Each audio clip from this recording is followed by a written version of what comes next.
अस्सलाम वालेकुम स्टूडेंट्स, कैसे हैं आप लोग। उम्मीद करता हूँ खैरियत से होंगे।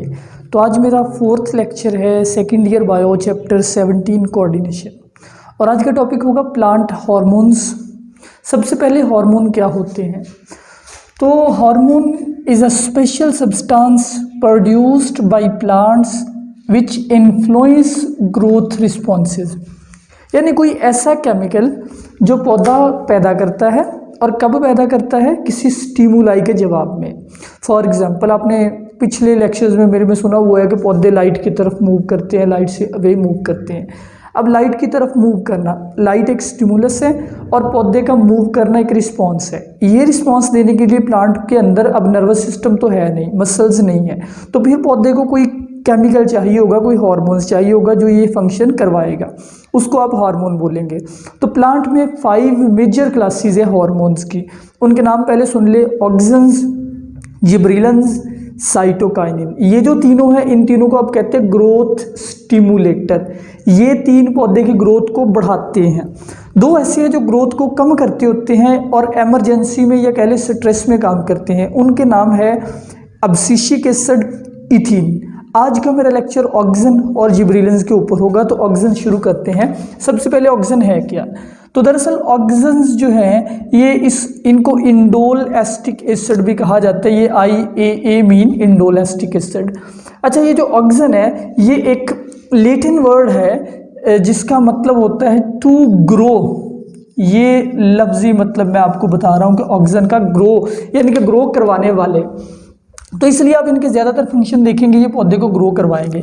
तो बीच में काफ़ी सारी टर्मिनोलॉजीज भी आएंगी जो मैं साथ साथ क्लियर करता जाऊंगा।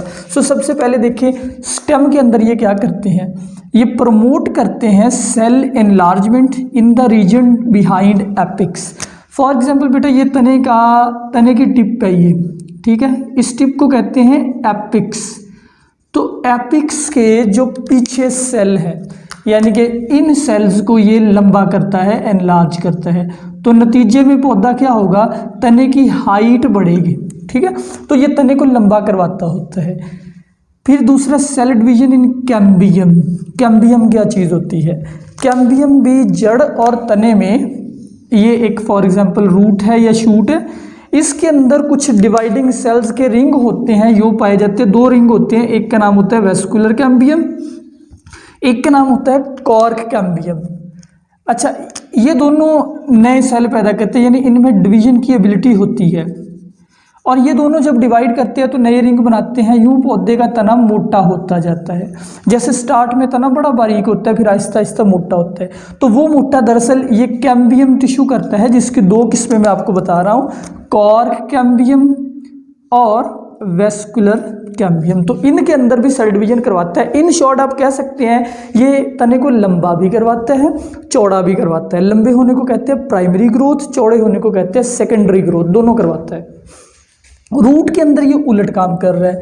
तो रूट के अंदर अगर ये लो होगा ये ग्रोथ को प्रमोट करेगा, ठीक है। अगर ये ज़्यादा होगा तब ये ग्रोथ को इनहिबिट करेगा। अच्छा, ये कैसे, ये भी मैं आपको समझाता हूँ। और ये पॉजिटिव जियोट्रोपिज्म करवाता है रूट में। फॉर एग्जांपल बेटा जी, ये एक रूट है, ठीक है। इस रूट ने नीचे की तरफ डाउनवर्ड झुकना है, नीचे रूट का मूव करना कहलाता है जियोट्रोपिज्म या ग्रेविट्रोपिज्म।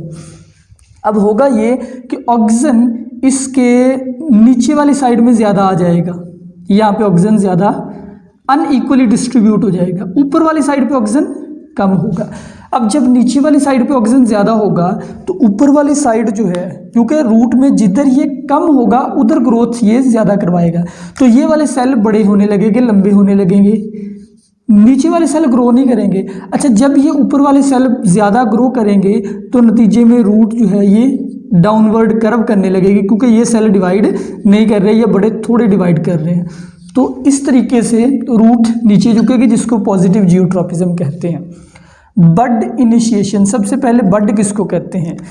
ये एक पौधे का फॉर एग्जांपल तना है, इसके तने से साइड से बड्स निकलती हैं, ये वाली, ये जो टॉप पे बड है उसको कहते हैं एपिकल बड्स, ये है लेटरल बड्स। इन बड्स से पत्ते भी बनते होते हैं, इन्हीं से शाखें भी बनती है। ये क्या करता है? ये एपिकल बड को प्रोमोट करता है, ठीक है, इस बड को, एपिकल बड को प्रमोट करेगा तो पौधे को लंबा करेगा। सम टाइम इनहिबिटरी, इनहिबिटरी किन के लिए होगा, इन लेटरल बड्स को इनहिबिट करेगा, इनको ग्रो नहीं करने देगा। तो नतीजे में पौधे की हाइट बढ़ेगी बट पौधा चौड़ा नहीं होगा। अच्छा, इनहिबिटरी एंड एंटागनिस्टिक टू साइटोकाइनिन, यहाँ पे ये याद रखिए कि जो साइटोकाइनिन होता है ये ये प्रमोट करता होता है साइटोकाइनिन लेटरल बड्स को। तो इसलिए उसने बताया है कि ये साइटोकाइनिन के उलट काम कर रहा है, एंटागनिस्टिक है, क्योंकि उसने लेटरल बड को प्रमोट करना है, इसने उनको रोकना है, इसने सिर्फ एपिकल बड को ग्रो करवाना है। आगे देखिए इसका function apical dominance. Apical dominance बड़ी इंटरेस्टिंग चीज़ है, अभी मैं समझाता हूँ क्या होता है। एक पौधा ये उगा है, इस पौधे की ये जो टॉप पे बड है इसको क्या बोलेंगे, एपिकल बड। सोचिए अगर एपिकल बड ग्रो करे और ये साइड वाली बड ग्रो ना करे तो नतीजे में पौधे की हाइट लंबी हो जाएगी ऐसे ना काफ़ी। जिस पौधे की हाइट लंबी हो लेकिन वो चौड़ा कम हो, इस अमल को हम कहते हैं एपिकल डोमिनेंस। जैसे सफ़ेदा लंबा होता है, चौड़ा नहीं होता। अब कुछ पौधे आपको पता है झाड़ी की तरह ज़मीन पे फैल जाते हैं, जैसे ये एक पौधा है, ये सारा ज़मीन पे फैला हुआ है, ऊपर नहीं उतना उठा लेकिन ज़मीन पे झाड़ी की तरह। इसमें एपिकल डोमिनेंस नहीं है, इसमें है।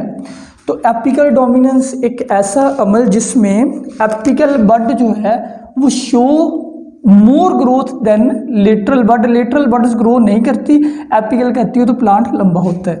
आसान एग्जांपल, सफ़ेदे में एपिकल डोमिनेंस होती है, किन्नू, माल्टा, नींबू जो है इनमें नहीं होती, यानी कि ये पौधे चौड़े ज़्यादा होते हैं, लंबे कम होते हैं।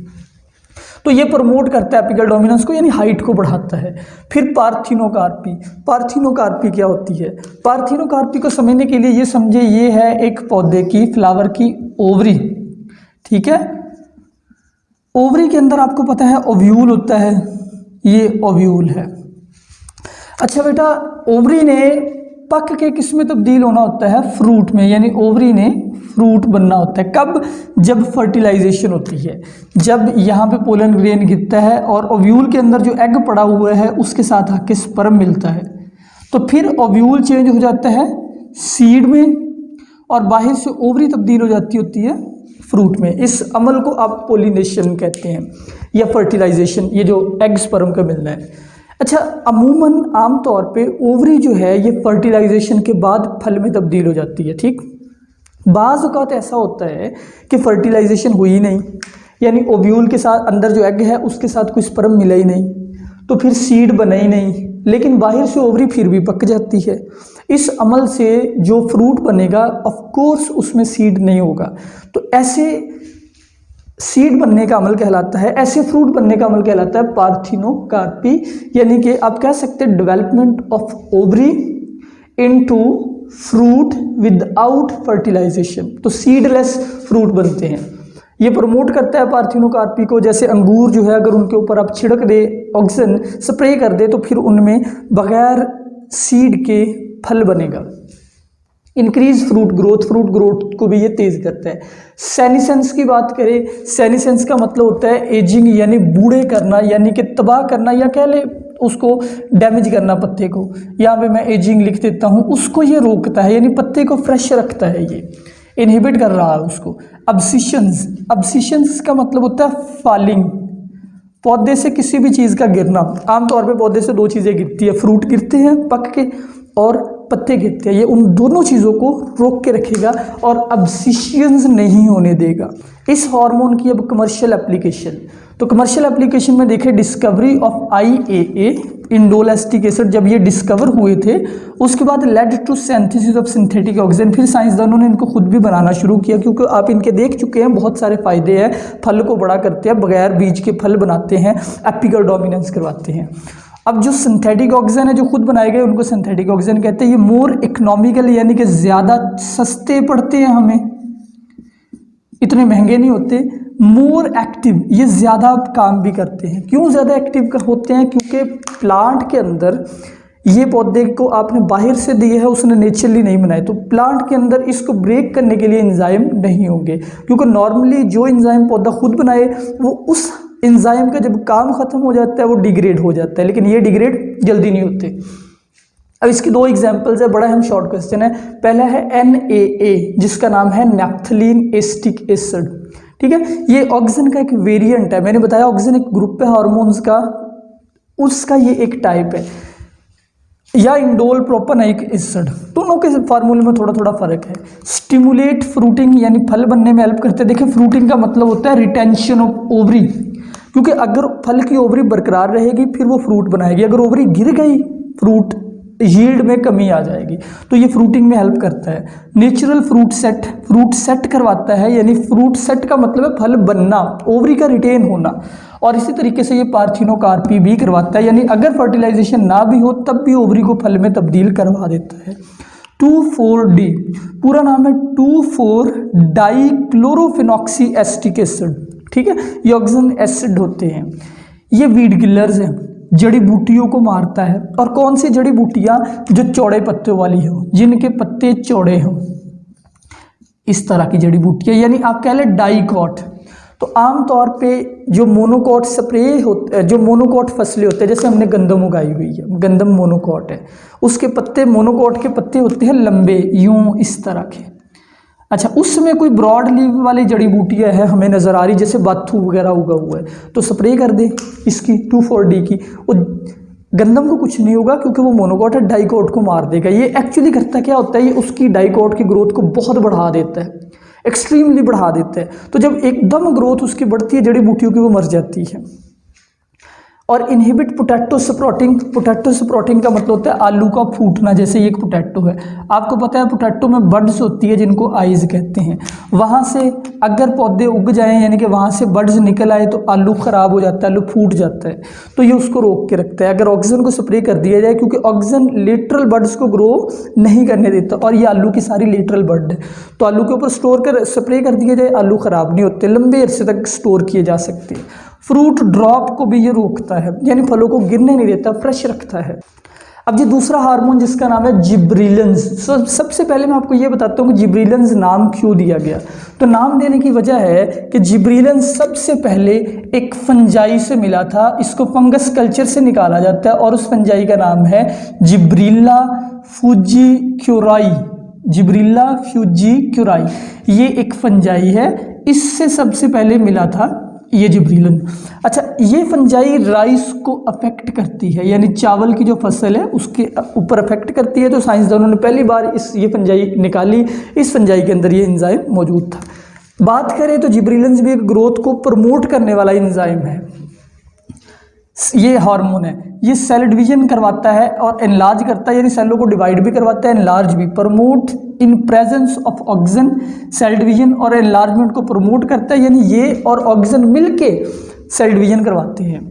इसी तरीके से cell division in cambium, cambium पीछे डिस्कस हो चुका है कि कैम्बियम से मुराद होता है वेस्कुलर कैम्बियम, कॉर कैम्बियम, यानी कि वो जो रूट और शूट में जो रिंग्स होते हैं जो उसको मोटा करते हैं, ये उनको प्रमोट करता है। और इसी तरीके से एपिकल मेरिस्टम, यानी कि ये जो टिप होती है इसके ऊपर जो सेल्स होते हैं रूट की या शूट की, उसको डिवाइड करवाता है ताकि पौधे लंबे हो, यानी कि पौधे को लंबा भी ये करेगा, चौड़ा भी करेगा।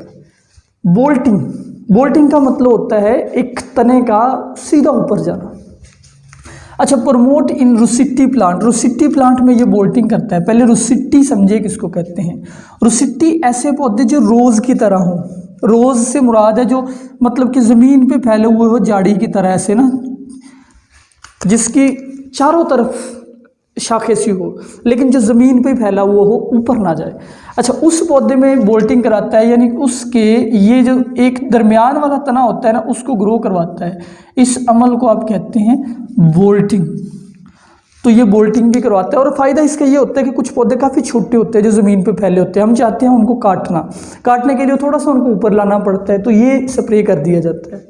बड इनिशिएशन करवाता है। बड इनिशिएशन से मुराद ये है कि ये एक तना है, इसकी ये बड है, ये ग्रोथ हुई, इसने अपनी रोकी हुई है, यानी कि इनएक्टिव है, ये इस ग्रोथ को प्रमोट करेगा और वहाँ से पत्ते शाखें निकालेगा।